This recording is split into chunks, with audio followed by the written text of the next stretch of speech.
क्या आपने कभी किसी पेंटिंग को हंसते हुए या फिर रोते हुए देखा है? दोस्तों ऐसी ही एक पेंटिंग है जिसका नाम है मोनालिसा। दोस्तों एक ऐसी पेंटिंग है जिसे 16 साल बनाने के बाद भी अधूरी रह गई और इस पेंटिंग की कीमत 6000 करोड़ रुपयों से भी ज्यादा है। और इस पेंटिंग को जिस कमरे में रखा गया है इसको तैयार करने में 50,000 करोड़ तक का खर्चा आया था। और इस पेंटिंग को जितनी बार देखो उतनी बार इसका एक्सप्रेशन बदलता हुआ दिखाई देता है। आखिर ऐसा कैसे हो सकता है? तो चलिए आज के इस वीडियो में हम आपको मोनालिसा पेंटिंग से जुड़े कुछ ऐसे राज बताएंगे जिससे आज पूरी दुनिया अनजान है। दोस्तों वर्ल्ड के सबसे प्रसिद्ध और महान कलाकार लियोनार्डो दा विंची जो अपनी बेमिसाल काबिलियत के लिए जाने जाते हैं, उन्होंने एक पेंटिंग बनाई जिसका नाम था मोनालिसा। मोनालिसा नाम की इस पेंटिंग काफी फेमस है, लेकिन बहुत कम लोग जानते हैं कि पेंटिंग का असली नाम था मोनालिसा और इसका इटली में मतलब होता है माय लेडी। और इस पेंटिंग को लियोनार्डो दा विंची ने साल 1503 में बनाना शुरू किया था और उसे बनाते बनाते 16 साल लगे और 1519 में ये पेंटिंग तैयार हुई। विंची को मोनालिसा के सिर्फ होठ बनाने में 12 साल का समय लगा था, लेकिन कहते हैं कि लियोनार्डो दा विंची की ये पेंटिंग अधूरी है। वो उसमें कुछ चेंजेस करना चाहते थे लेकिन उनकी डेथ के कारण नहीं हो पाया।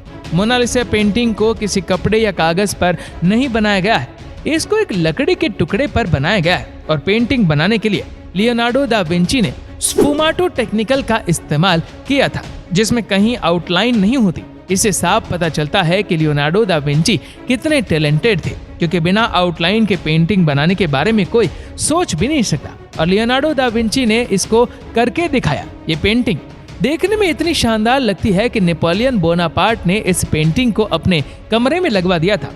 मोनालिसा की ये पेंटिंग वर्ल्ड की सबसे महंगी पेंटिंग है, जो कि 1662 में $100 मिलियन की थी और 2019 में इस पेंटिंग की कीमत $850 मिलियन यानी 6000 करोड़ रुपये से भी ज्यादा। लेकिन फ्रेंच के लॉ के अकॉर्डिंग इस पेंटिंग को कोई खरीद और बेच नहीं सकता।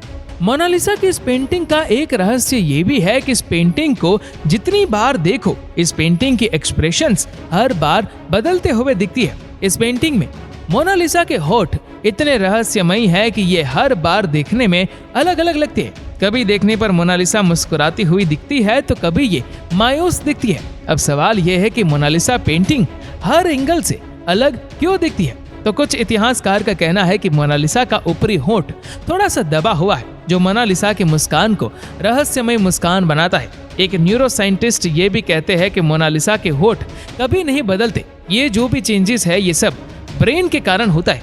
आप जब भी उसको ध्यान से देखेंगे तो आपको वो बदलती हुई दिखेगी, इसीलिए ये सब दिमाग का खेल है। लेकिन सच्चाई तो ये है कि मोनालिसा की आंखें थोड़ी खुशनुमा है और होंठ थोड़े मायूस, जिससे जब भी कोई इस पेंटिंग को बार बार देखता है तो उसे अलग अलग एक्सप्रेशंस दिखते हैं। इतिहासकारों आज भी इस पेंटिंग की मुस्कान पर रिसर्च कर रहे हैं।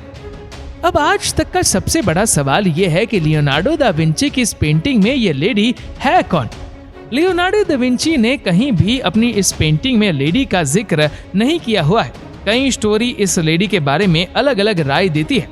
कुछ कहते हैं कि ये जो लेडी उनकी मदर थी, तो कुछ कहते हैं वो मदर मैरी थी, लेकिन इनका कोई प्रमाण नहीं मिला है। कुछ हिस्टोरियन कहते हैं कि 2005 में एक खत पाया गया था जो कि 1503 में लियोनार्डो दा विंची को लिखा गया था। इससे पता चलता है कि विंची अपने दोस्त फ्रांसिस्को डेल जियोकांडो की वाइफ की पेंटिंग पर काम कर रहे थे और जिसका नाम था लिसा जियोकांडो। अगर फोटो में देखा जाए तो लिसा जियोकांडो और मोनालिसा की पेंटिंग अलग अलग है। 2004 में वास्कल पॉट जो कि मोनालिसा की पेंटिंग पर रिसर्च कर रहे थे, तो उन्हें कुछ ऐसा पता चला कि जिससे उनके होश उड़ गए। उन्होंने रिसर्च के दौरान पाया कि उस पेंटिंग में 3 लेयर्स है और मोनालिसा की पेंटिंग के पीछे किसी और की पेंटिंग छिपी हुई है और जिस लेडी की पेंटिंग पीछे छुपी हुई है उसकी शक्ल लिसा जियोकांडो से मिलती है। साइंटिस्ट वास्कल का कहना है कि लियोनार्डो दा विंची ने पहले लिसा जियोकांडो की पेंटिंग बनाई होगी, लेकिन फिर किसी कारण से उन्होंने इसको बदलकर एक इमेजिनरी लेडी बना दी होगी जिसको किसी ने आज तक नहीं देखा होगा। ये विंची की सिर्फ एक इमेजिनेशन थी और कुछ नहीं। लियोनार्डो दा विंची के हर पेंटिंग में एक हिडन मैसेज भी होता है जिसे समझ पाना हर किसी के बस की बात नहीं होती है। जब कुछ साइंटिस्ट ने उस छुपे हुए मैसेज को जानने की कोशिश करी तो पता चला कि उसे पेंटिंग में मोनालिसा के उल्टे हाथ की तरफ कुछ लिखा हुआ है जो था ला रिस्पोस्टा सी ट्रोवाकी, जो कि इटली भाषा में था। इसका मतलब होता है द आंसर इज हियर। लेकिन फिर भी रहस्य का अभी तक पता नहीं चल पाया है।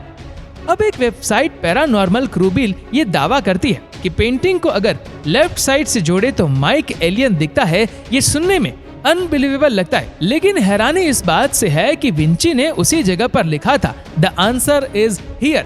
रिसर्चर्स इस पर आज भी रिसर्च करने में लगे हुए हैं। मोनालिसा की ये पेंटिंग फ्रांस के म्यूजियम में बड़ी सिक्योरिटी के साथ रखी हुई है, क्योंकि एक बार 1951 में एक आदमी ने इस पेंटिंग पर पत्थर मार दिया था, जिससे मोनालिसा के बाएं हाथ पर स्क्रैच आ गए थे। तभी फ्रांस गवर्नमेंट ने इसके प्रोटेक्शन के लिए एक स्पेशल रूम बनवाया, जिसका टेम्परेचर ऐसा रखा जाता है कि वो पेंटिंग खराब ना हो पाए। और उस पूरे रूम को तैयार करने में 50 करोड़ तक का खर्चा आया था। विंची की इस रहस्यमय पेंटिंग में कई राज छिपे हुए हैं, जिन पर से शायद ही पर्दा उठ पाए।